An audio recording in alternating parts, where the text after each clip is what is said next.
Hi, my name is Kevin Gatlin, and you're watching Influencing Entrepreneurs.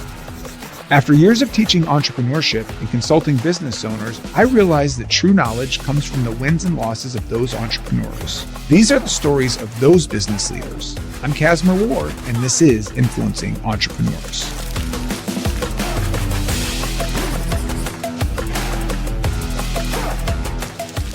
Today we're here with Kevin Gatlin with Playtime Adventures. Thank you so much for being here today. Thank you. I appreciate it, Kaz. Thank you so much. Tell me a little bit about your background. I can start with Playtime Adventures. I had a friend whose son was sick in the hospital and just went to go visit him and his son. And while we were there, we were trying to keep his son's spirits, up because he had been there for a long period of time. And on the way home, I was thinking how that could be my wife and I and what we would do in that situation. And we had a small room and we had a small bed. So my wife would utilize that bed to play board games and do homework. And I thought, the hospital is really the same setup. We could transform that bed from a confinement to maybe a place for kids to have fun. What could we do? So I thought, what if we printed games on the sheets, put games on the sheets? So I was talking to my mom, who's a retired school teacher, and she said, why don't you think about putting some educational components on there as well? And that's what we did. We partnered with a few teachers here locally, and it took us about 2 years of R&D, and we created these interactive bed sheets. So I say all that to say, I think I kind of stumbled into something, right?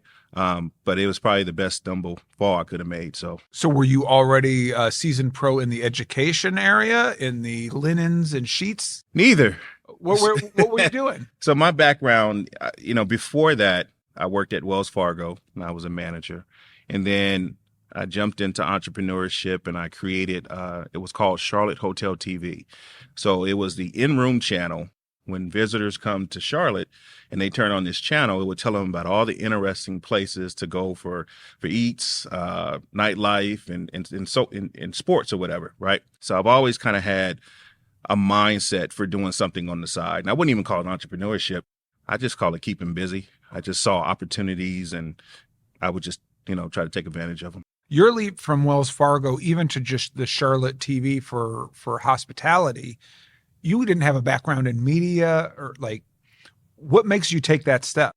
Well, I somewhat did. So I graduated from NC State and I had a degree in communications and broadcasting. So I love TV. I love what we're doing right now, okay. Right? So I've always had a passion for TV and you're making me recall. Right. So I'm jumping all over the place, but I actually worked for UNC TV. And then from there, I went and worked for NBC Nightside. We were the overnight channel for MSNBC and CNBC. So we were the morning channel for South America. Okay. Right. I did that for a while. Were you an on-air personality? No, I was working in production. Production. Okay. Right. So I was doing robotics and all the cameras and lighting and all that good stuff. And then like any, shows, you get canceled. Right. So I was bouncing at a local bar in Charlotte, Atlantic Beer and Ice. Right on 7th and Tryon. Yeah. So I was working there and I was getting ready to bring this guy in and there was a wait and got to talking to this guy, Josh Wiederman. Thank you. Changed my life. And Josh said, hey, what do you do? I said, well, this is what I do. Right now I'm doing this. He said, well, I need somebody at Wells Fargo. You want a job? I said, well, how much does it pay? I said, well, 27. I was making 24 in production. Yeah. I said, when do I start? So all of that kind of does come to a head when you go to visit your friend's son in the hospital.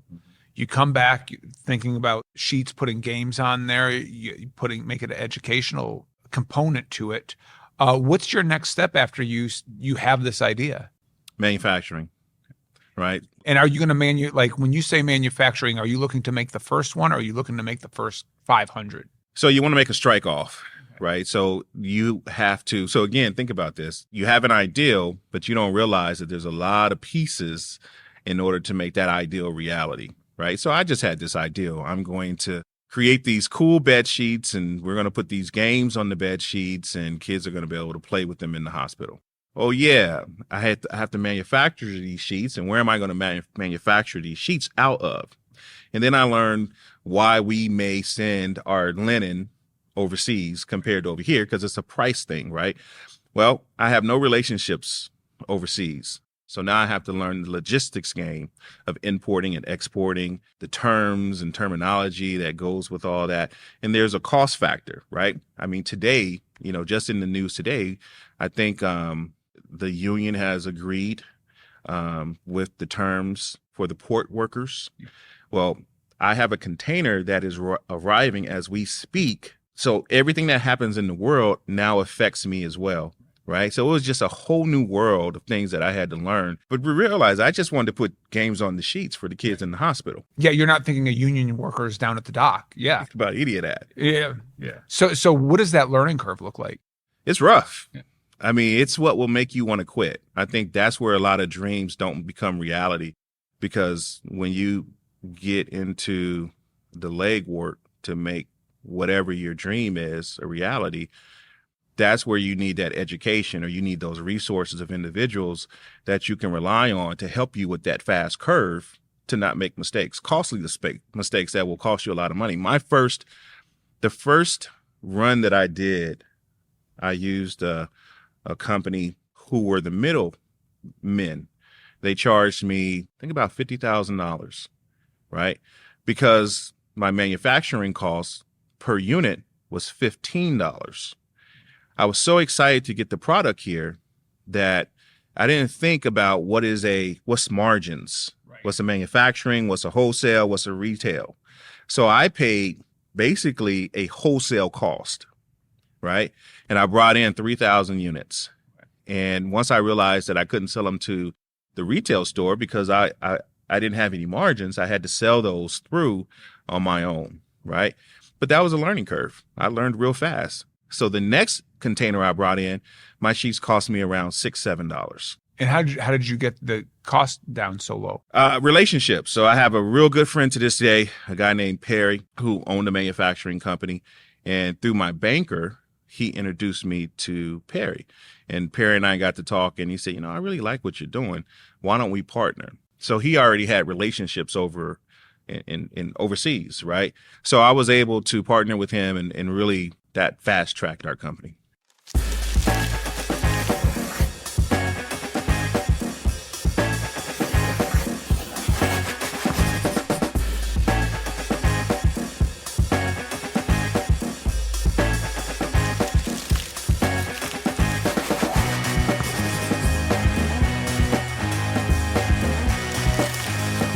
I'm assuming your main customer is the hospitals, correct? How easy/hard is it to get into their system?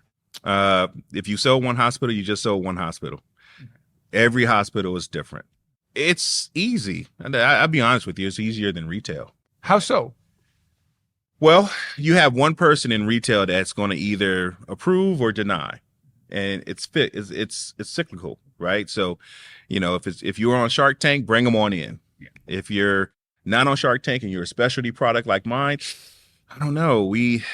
Let's send us a couple. We'll test it. Yeah. Right. And then there's a sell through cycle. How fast did you sell within a period of time? Yeah. Right. And if you're not over 65%, and then they're probably going to send you to .com. So as you said, selling to one hospital's just selling to one at a time, and then you move to .com. How long does it take to get that first sale? In the hospital? Yes.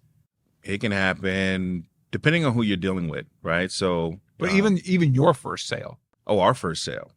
So our first sale was a little bit unconventional. When I do workshops, I share with individuals that it's better to give than receive, right? And I use my company as an example. So keep in mind, I just spent $50,000 to bring in 3,000 units at $15 cost. And I was watching TV. They were building a new wing on the Salvation Army downtown. A guy laid it on my heart, said, hey, you should donate. It was 65 beds. You should donate 65 beds, 65 sets of your sheets to that wing. And I thought, okay. So I contacted the director there and sent her over a picture of the sheets. And she thought, this would be really great because kids that come out of the Salvation Army, usually they are behind when they hit preschool or kindergarten because they're just not exposed to words, right? And your sheets have all these words and games and things. And a lot of times they'll take the linen home with them And this would be great to continue them, when they take the sets home.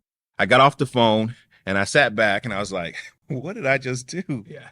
I just gave away 65 sets and I just spent thousands of dollars. and I haven't made a dime. But that was the best investment that we could make, because when we took our sets down there, it was a ribbon cutting. So they had news there and they had some officials there, and the sheets really popped when they put them on the bed. They stood out, and really everybody was talking about the sheets because no one had seen sheets like this before. And that really kept me focused on why we created the sheets in the first place, which was for kids dealing with trauma. So you get some momentum from there, and then you move on to some hospitals. Who's your first big get? Erlanger Children's Hospital in Tennessee. Far from here. Good friend of mine. I met her at a trade show, and she said, we got to get sheets in these hospitals. And I was like, oh, okay. Kind of, Yeah. All right. You've heard that before. Yeah. You got a card? Yeah. Right. And she's like, Kev, we have a donor who's going to purchase your sheets and to now be standard issue in Erlanger Children's Hospital. And I said, really? Right. We have a check for $9,000. Right. And I think that was, I don't know how many sets that was now, but my wife and I, we loaded up a U-Haul and we delivered those sheets up there. Another great experience. And to this day, I still see pictures and on their social media page, parents or the hospital staff taking pictures of kids and uploading it, and our sheets are the backdrop.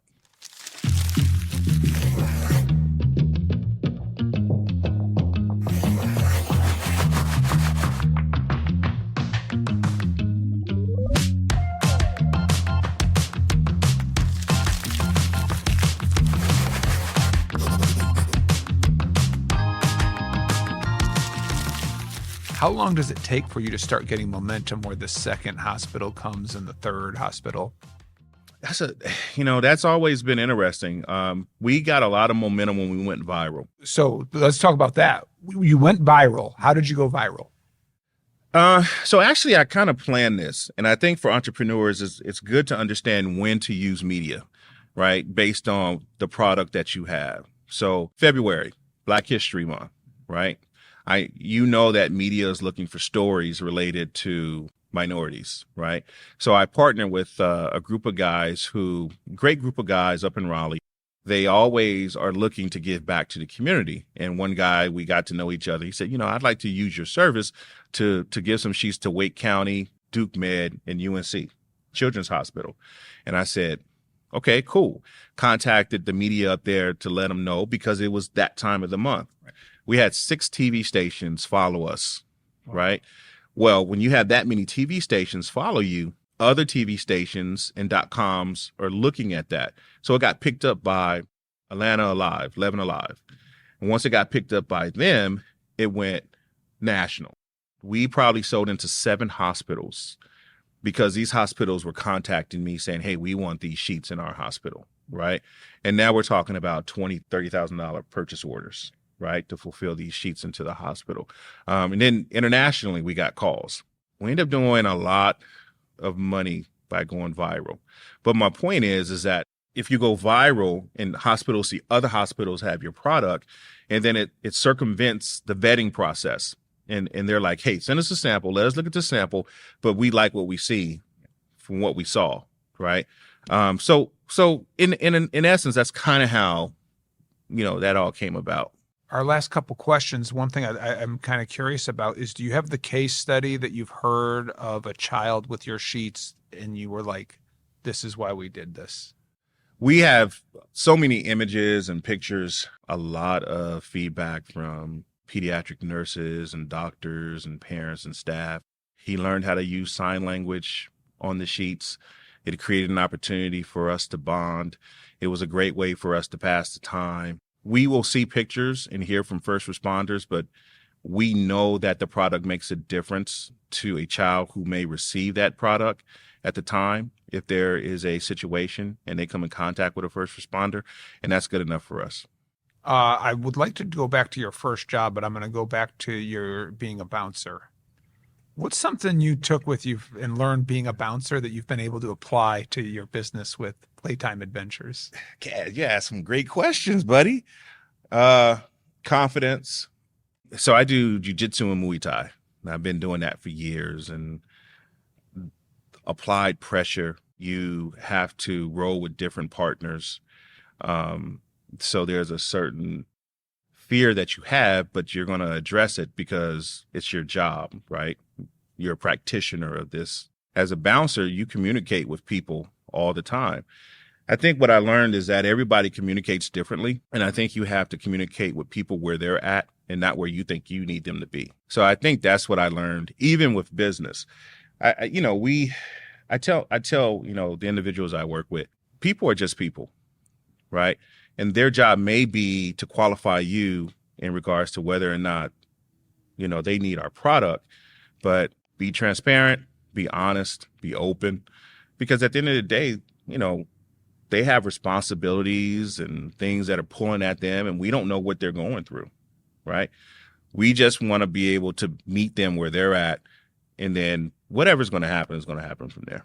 So the lesson I'll take from that is, to be a bouncer, you don't need to be an entrepreneur, but to be an entrepreneur, you need to be a bouncer. Yes. All right. Well, thank you so much. I really appreciate your time. you guys as well. Thank you. Thanks for watching. To watch more episodes of Influencing Entrepreneurs, be sure to subscribe on YouTube at Nexagy Education.